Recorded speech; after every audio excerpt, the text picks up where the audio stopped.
Hey everyone, John here! And the original Grand Theft Auto trilogy on PlayStation 2 remains some of the most important and influential games of all time. And if you were a Nintendo fan in that era, then every platform got GTA, apart from the GameCube. And so many Nintendo fans didn't play one of the most pivotal games, Grand Theft Auto 3. And since this release, I've been hoping for a proper, official handheld version. And we've had mobile ports in the past, but nothing for 3DS or Vita or the Switch. Up until 2021, when Rockstar graced us with Grand Theft Auto, the Trilogy, the Definitive Edition.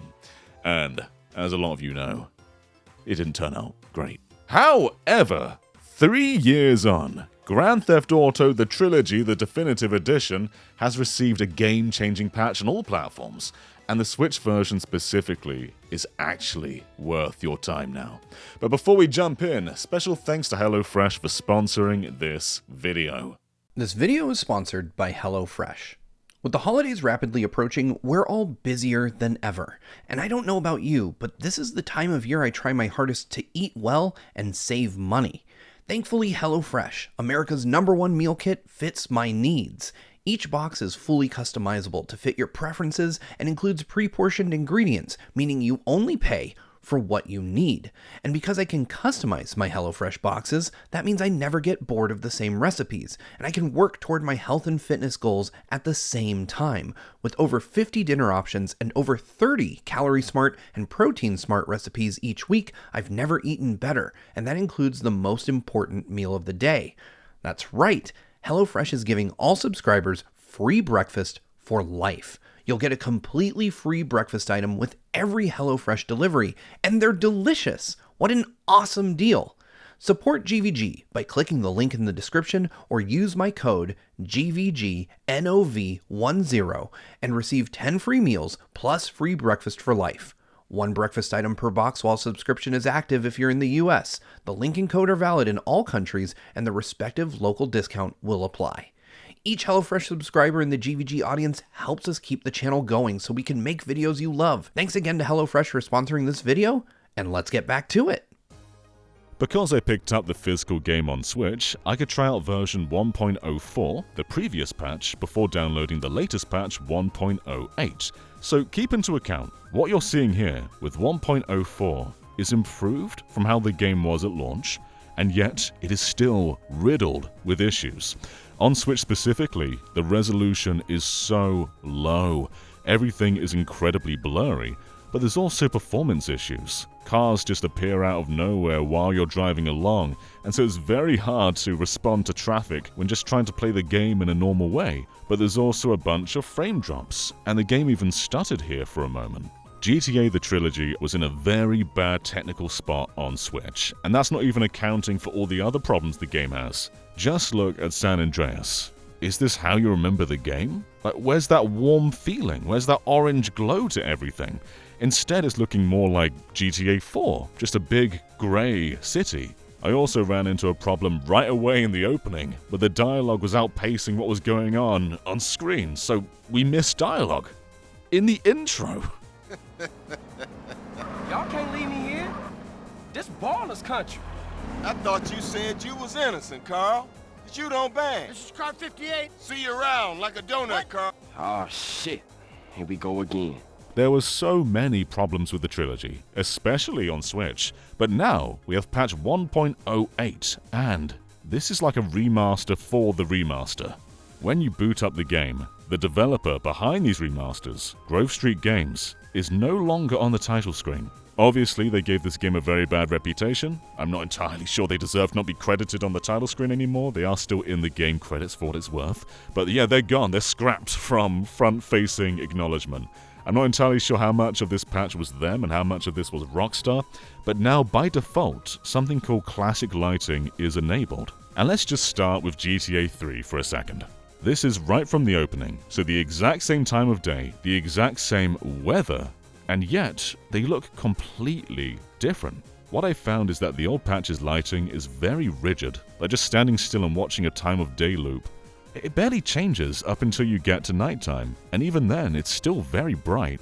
Whereas with this patch, you get so many more colors, so much more shift in how things are actually lit. It is an astronomical difference. So now night actually looks dark. And this changes absolutely everything. But one huge thing you'll notice as well is the resolution is greatly improved. Let's just zoom in for a second, the same amount on both screens. And Claude, something is dreadfully wrong with you in the old patch, but now he looks pretty good.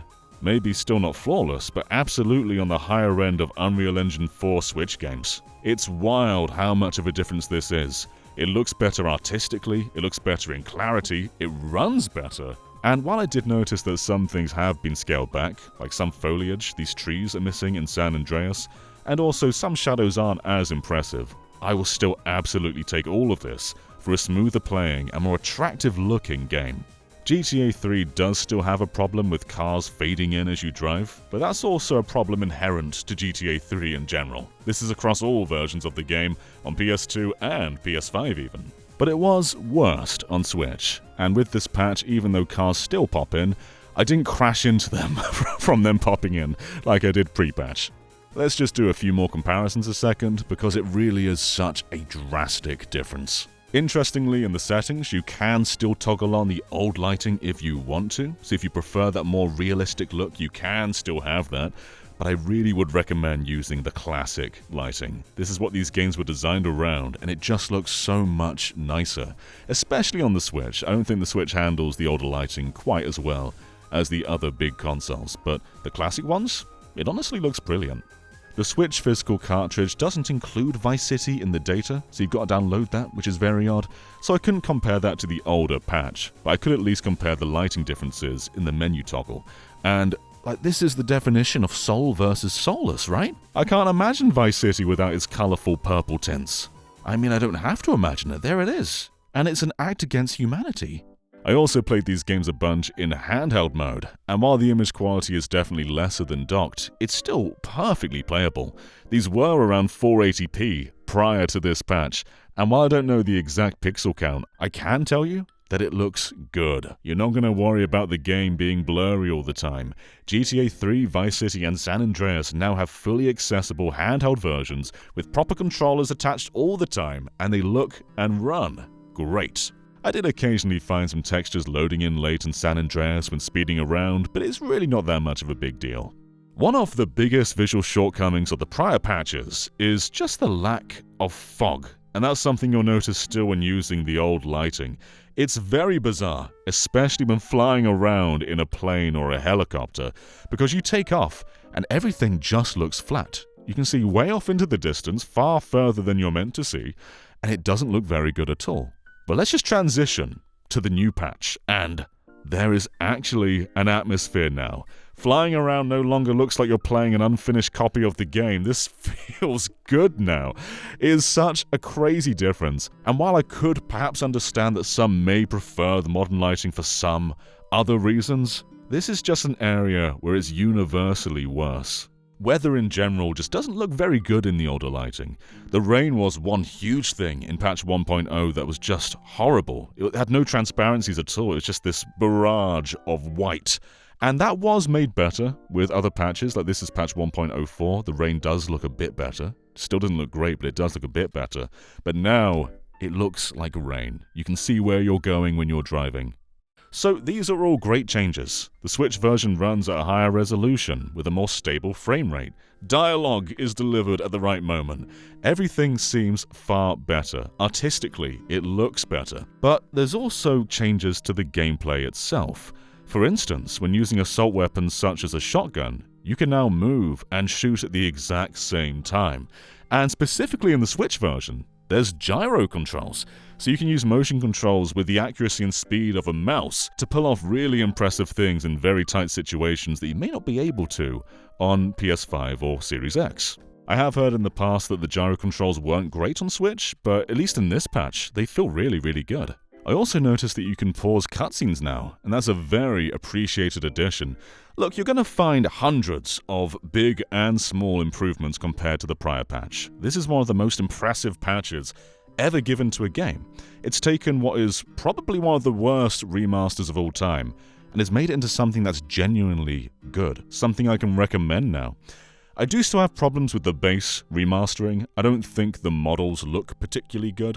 I don't think taking PlayStation 2 era animations and putting them on, I guess, a higher quality model looks particularly good. I'm also not sure I'd call these high quality models, but they're far from the worst thing I've seen. And when you're just driving around or on foot shooting, it actually does look good.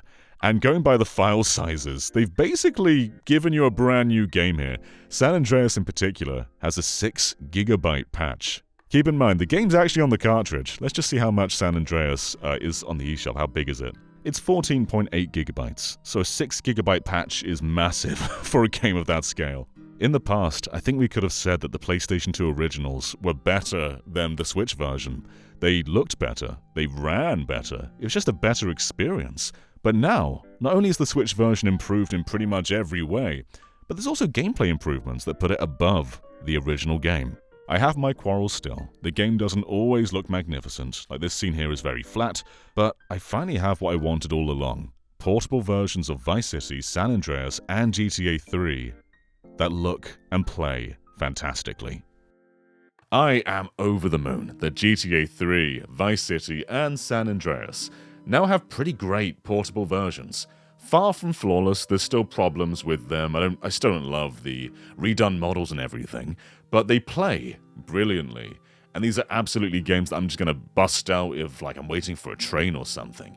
And now we're at a point where Rockstar have their big PS2 trilogy, but they've also got their not necessarily the big 360 trilogy, but at least a duology, being Red Dead Redemption and LA Noire. Missing out on GTA 4 and Rockstar table tennis there, but it's looking pretty good for hybrid portable Rockstar games. And that's awesome. That's something you couldn't have said back in the GameCube, or I guess the Wii had Bully. But it's still pretty unprecedented for Rockstar to support Nintendo this much. But yes, GTA the Trilogy Definitive Edition is actually worth buying now. Go on, don't fear. It plays good, it runs good, and even the gameplay in some areas is better than the originals were. And that was something you couldn't really say before this patch. So thank you for watching all the way through, and I will catch you next time. Bye everyone.